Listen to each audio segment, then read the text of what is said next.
Doctor Kuldeep Kaur. और आज आपको फिर मैं सीआरपीसी की डेफिनेशन क्लॉज के बारे में डिस्कस कर रही हूँ। आप पार्ट 1 पार्ट 2 देख चुके हैं। आज मैं डिस्कस करूँगी पार्ट 3 में कुछ इंपॉर्टेंट डेफिनेशंस की। तो सबसे पहले डेफिनेशन डिस्क्राइब करने जा रही हूँ ऑफेंस। ऑफेंस में कैसे पहचान करेंगे कि ये सेक्शन 2N में है। तो आप ध्यान देंगे ऑफेंस में भी N आता है और सेक्शन भी किससे शुरू है, N से। तो इसका फार्मूला बना लेंगे कि ऑफेंस में N है और फार्मूला में भी N है, मतलब सब क्लॉज क्या है, N 2N। तो ऑफेंस को कैसे याद करेंगे, अब याद करने का फार्मूला याद हो गया आपको, बीच में N दिया है और N से ही शुरुआत है, तो 2N। Offence means any act or omission made punishable by any law for the time being in force and include any act in respect of which a complaint may be made under section 20 of the Cattle Trespass Act 1871।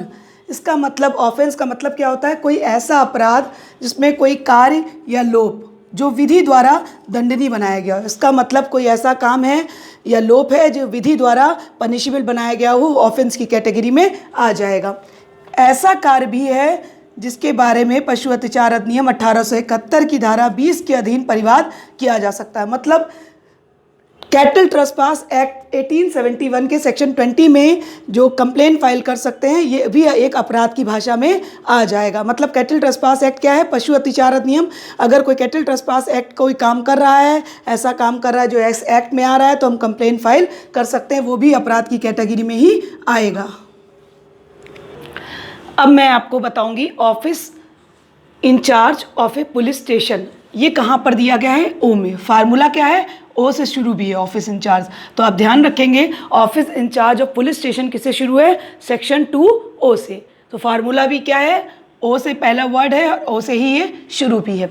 अब police थाने का भारसाक अधिकारी क्या होता है, देखिए जब police थाने का भारसाक अधिकारी हो, क्या हो कि वो एब्सेंट हो, बीमार हो। जब कोई पुलिस थाने का भारसाक अधिकारी बीमार है, एब्सेंट है और अपनी ड्यूटी का वो पालन नहीं कर पा रहा है, तब थाने में उपस्थित ऐसा पुलिस अधिकारी, अब जब अगर वो व्यक्ति बीमार है, जो पुलिस ऑफिस इंचार्ज का स्टेशन का हेड है, वो बीमार है, एब्सेंट है, नहीं आ पा रहा है या अपनी ड्यूटी को फुलफिल नहीं कर पा रहा है, तब उसकी रैंक से ठीक नीचे जो पुलिस अधिकारी होगा, उसकी रैंक से ठीक नीचे जो पुलिस अधिकारी होगा और कांस्टेबल से की रैंक से जो ऊपर होगा, उसको वहाँ का इंचार्ज डिक्लेयर किया जाएगा। आप समझ गए होंगे कि उसकी रैंक से जस्ट नीचे होना चाहिए और कांस्टेबल की रैंक से ऊपर, तो वो व्यक्ति क्या होगा, उस समय office in charge of police station हो जाएगा। या फिर अगर स्टेट गवर्नमेंट कोई डायरेक्शन दे रही है कि ऐसा कोई स्टेट डायरेक्शन देती है कि इस व्यक्ति को पुलिस अधिकारी के रूप में वहाँ ऑफिस इंचार्ज के रूप में अपॉइंट किया जाए,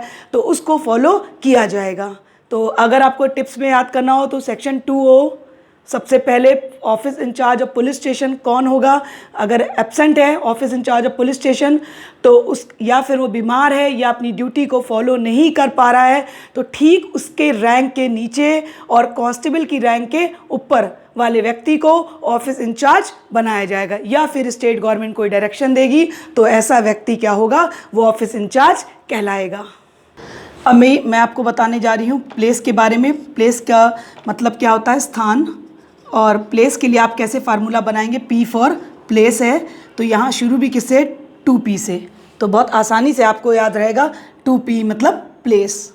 तो 2P प्लेस में क्या क्या चीज़ें हैं, गृह, भवन, तंबू, यान, जलयान आदि, इन चीज़ों को ही प्लेस के अंतर्गत शामिल किया गया है। अब आते हैं 2Q पे, प्लीडर। प्लीडर का मतलब क्या है, प्लीडर का मतलब ऐसा व्यक्ति जो विधि व्यवसाय करने के लिए प्राधिकृत हो। प्राधिकृत का मतलब होता है ऑथराइज हो, कोई ऐसा व्यक्ति जिसे कोर्ट ने परमिशन दी है कि आप कोर्ट में प्लीडिंग कर सकते हैं, प्लीड कर सकते हैं, हम आपको परमिशन दे रहे हैं, तो ऐसा व्यक्ति जो प्लीडर कहलाएगा, जो विधि व्यवसाय करने के लिए ऑथराइज किया जाएगा। या कोई भी अन्य व्यक्ति जो ऐसी कार्यवाही में कार्य करने के लिए न्यायालय की आज्ञा, अनुज्ञा का मतलब होता है आज्ञा या परमिशन से नियुक्त किया गया हो, या फिर न्यायालय खुद क्या करती है, उस व्यक्ति को अपॉइंट कर रही है कि वो कोर्ट की प्रोसीडिंग को रिप्रेजेंट करेगा, तो वो व्यक्ति भी प्लीडर की कैटेगरी में आएगा। तो आप याद रखेंगे फार्मूला 2Q है और प्लीडर किस में दिया गया है, 2Q में। बहुत आसान सा वर्ड है, प्लीडर का मतलब ऐसा व्यक्ति जो विधि व्यवसाय करने के लिए प्राधिकृत है।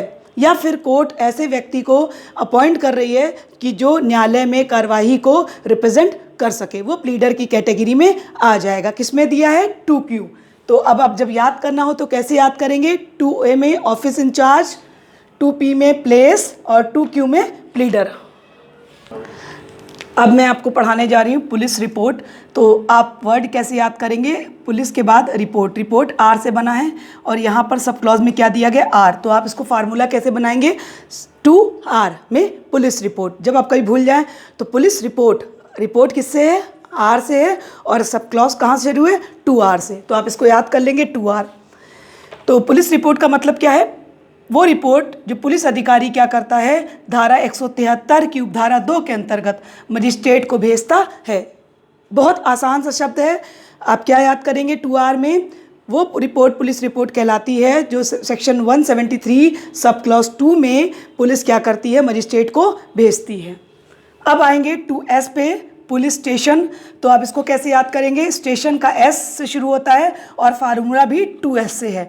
तो आप ध्यान रखेंगे स्टेशन S से शुरू होता है और यहाँ भी S है, तो 2S पुलिस स्टेशन। तो पुलिस स्टेशन का मतलब वो स्थान जहाँ पर हम जाते हैं अपनी शिकायत को या FIR दर्ज कराने जाते हैं। तो वो स्थान कौन सा होगा? कोई भी चौकी या स्थान जिसे राज्य सरकार द्वारा साधारण का मतलब स्टेट गवर्नमेंट किसी भी स्थान को, किसी भी प्लेस को क्या कर सकती है?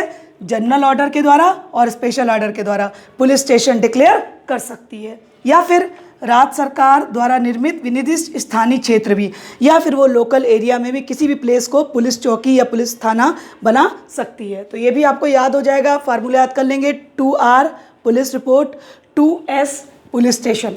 अब आपको 3 चीज़ों में बताने जा रहे हैं एक साथ, इसमें कंफ्यूज होते हैं लोग। 2W समन केस, 2WA विक्टिम और 2X वारंट केस। तो समन केस क्या है? तो समन केस में केवल इतना ध्यान रखिए कि वो समन केस क्या है? कोई ऐसा वाद जो वारंट वाद ना हो। बस समन केस में क्या है? 2W में वो वाद जो वारंट वाद ना हो, वो समन केसेस हैं। अब वारंट केसेस क्या होते हैं?